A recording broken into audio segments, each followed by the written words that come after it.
सभी नए व्यूअर्स से अनुरोध है और जिन्होंने अभी तक सब्सक्राइब नहीं किया है उनसे भी अनुरोध है कि कृपया चैनल को सब्सक्राइब अवश्य कर लें।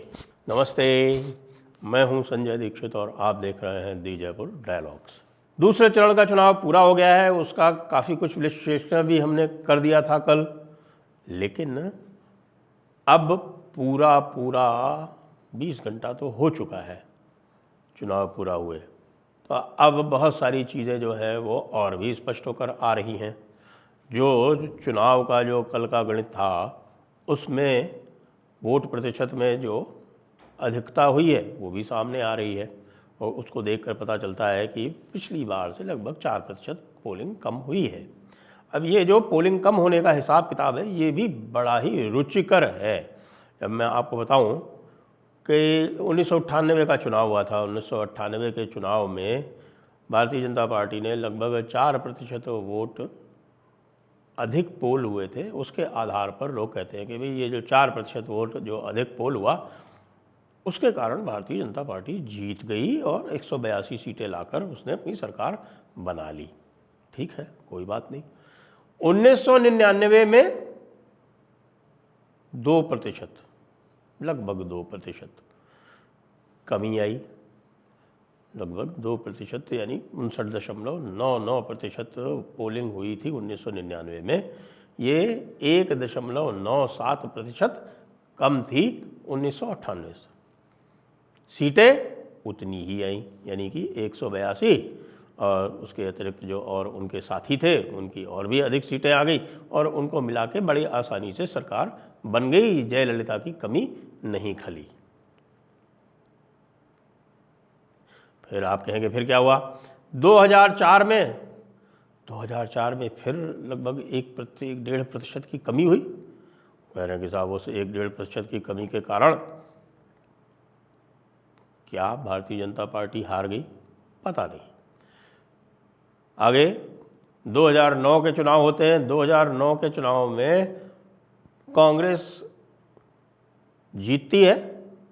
जीतती क्या है, 205 सीटें आती हैं। पिछली बार उससे पहले 143 आई थी, उसकी 60 से अधिक सीटों में बढ़ोतरी होती है। लेकिन वोट शेयर, जो वोट टर्नआउट था, वोटर टर्नआउट था, वो तो मात्र 0.14% ही बढ़ा था जी। फिर 8% बढ़ जाता है अचानक 2014 में। तब कहते हैं कि साहब बीजेपी का वोटर आ गया।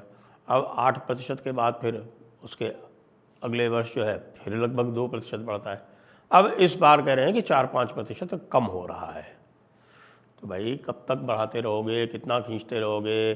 पार्लियामेंट में सदैव विधानसभा से कम क्यों होता है ये बताएं। इसी राजस्थान में 76% से ऊपर मतदान हुआ था विधानसभा में, लेकिन जब पार्लियामेंट का चुनाव आया तो वही कम होके लगभग इस समय चल रहा है 62-63% पे, 62% मान लीजिए। तो ये 14% की कमी क्यों हुई? सभी स्थानों पर हुई, जहाँ जहाँ भी विधानसभा चुनाव होते हैं। उसका कारण है, उसका कारण ये है कि जब अधिक कैंडिडेट्स होते हैं तो वो अपने जो लोग हैं उनसे अधिक निकटता से जुड़े होते हैं। जितनी छोटी कॉन्स्टिट्यूएंसी होती है उतना अधिक मतदान प्रतिशत होता है। आप देखेंगे कि वार्ड के चुनाव में कई बार 100% मतदान हो जाता है, और यहाँ भी आप देखेंगे कि कई छोटे छोटे बूथ ऐसे हैं जहाँ पर लगभग 100% मतदान हो गया। और जहाँ कड़ा मुकाबला होता है, बिल्कुल नेक टू नेक, वहाँ भी मतदान प्रतिशत बढ़ता है। तो मतदान प्रतिशत कम होने का अर्थ केवल एक ही होता है कि भैया मतदान जो है या जो कॉन्टेस्ट है, जो लड़ाई है, उसमें मज़ा नहीं है। या तो उसको लोग एक तरफा मान रहे हैं या उसको पूरी तरह से गिव अप कर चुके हैं, या जो भी है। मतलब ये है कि उसमें कॉन्टेस्ट नहीं है। देखा है आप। प्लस जो शहरी क्षेत्र होते हैं वहाँ पे भी कम होता है, लेकिन कई स्थानों पे देखा जा रहा है इस बार की बिल्कुल उल्टा है। ग्रामीण क्षेत्रों में कम है, शहरी क्षेत्रों में अधिक है। खैर, मुद्दे की बात यह है कि हमने जो भी विश्लेषण किया है अभी तक, कि दो जो अभी तक हुए हैं उसमें इसको हम कह सकते हैं कि आप ये मान लीजिए कि भारतीय जनता पार्टी जो है वो इस चुनाव का जो इम्तहान है, जो परीक्षा है, वो पास कर चुकी है। क्यों? क्योंकि आप बिल्कुल कम से कम भी मानेंगे तो उसमें भी इस समय हमारे हिसाब से वो 100 का आंकड़ा पार कर चुकी है और 190 सीट थी और उन 190 सीटों में कम से कम 60 सीटें ऐसी थीं तमिलनाडु और केरला की जहां पर उसकी उपस्थिति जो थी वो ना के बराबर थी। इसका अर्थ ये हुआ कि ये जो दो पहले राउंड थे, दो फेज थे, ये सबसे कठिन थे। उत्तर प्रदेश में भी सबसे कठिन थे। क्यों? क्योंकि उत्तर प्रदेश में भी जो क्षेत्र जहाँ पर चुनाव हो रहा था वो सबसे कठिन क्षेत्र था भारतीय जनता पार्टी के लिए। पश्चिम बंगाल में आसान हो सकता है, असम में आसान हो सकता है, लेकिन उत्तर प्रदेश में जहाँ से 80 सीटें आने वाली हैं और जहाँ से पहले फेज से पूरा का पूरा ट्रेंड सेट होता है, पिछली बार जहाँ 8 में से इनके केवल 3 थे, वहाँ पर इस बार 8 की 8 में लगभग भारतीय जनता पार्टी अपनी उपस्थिति जता चुकी है। और दूसरे फेज़ में तो उत्तर प्रदेश में कॉन्टेस्ट ही नहीं रहा। ये आपने कल हमसे सबसे सुन लिया और सभी लोग स्पष्ट रूप से कह रहे हैं कि 8 की 8 आ गई। तो अब 100 सीटें पहले 190 में से जब जीत ली तो बाकी और जो 200 या 225 जीतनी है वो तो अब आराम से आ जाएंगी। अगले राउंड में क्या होना है? अगले राउंड में गुजरात है। अगले फेज़ में जो 94 प्लस 1 जो बैतूल जो मध्य प्रदेश में थी, जो आगे खिसका दी गई, वो आने वाली हैं। और उनमें से पश्चिम बंगाल में तो कोई गेन नहीं होगा। पश्चिम बंगाल में जो अगला राउंड होगा 5 सीटें आएंगी, उसमें से एक ही भारतीय जनता पार्टी ने जीती थी, मालदा उत्तर, बाकी सारी हारी थी। मालदा दक्षिण, जंगीपुर, बरहामपुर, मुर्शिदाबाद सारी हारी थी। तो निष्कर्ष ये है कि चाहे आप लो पोलिंग का मुद्दा लें, उसको रोएं, और चाहे ये कहें हमारे योगेंद्र यादव जी की तरह कि भाई इस बार तो उत्तर प्रदेश में भारतीय जनता पार्टी 50 से अधिक सीट नहीं लाएगी, तो यही कहेंगे कि ये जो योया सलीम जो है ये पूरी तरह से जो है विक्षिप्त हो चुका है। अब आपको ध्यान है ना इसने क्या कहा था? विधानसभा का उत्तर प्रदेश का जब चुनाव था तब ये पूरी तरह से एक कहें कि डेस्परेट था, बिल्कुल पागल हो रखा था उस समय। और पागल इसलिए हो रखा था क्योंकि उसको ये पता था, एक चीज़ तो पता थी ना, वो सेफोलॉजिस्ट रह चुका है, उसको ये पता था कि अगर 2024 का चुनाव कुछ भी उसमें इम्पैक्ट करना है तो 2022 का उत्तर प्रदेश का चुनाव अत्यधिक महत्वपूर्ण था। और उसमें ये प्रेडिक्शन कर रहा था कि हाँ भाई समाजवादी पार्टी चुनाव जीतेगी।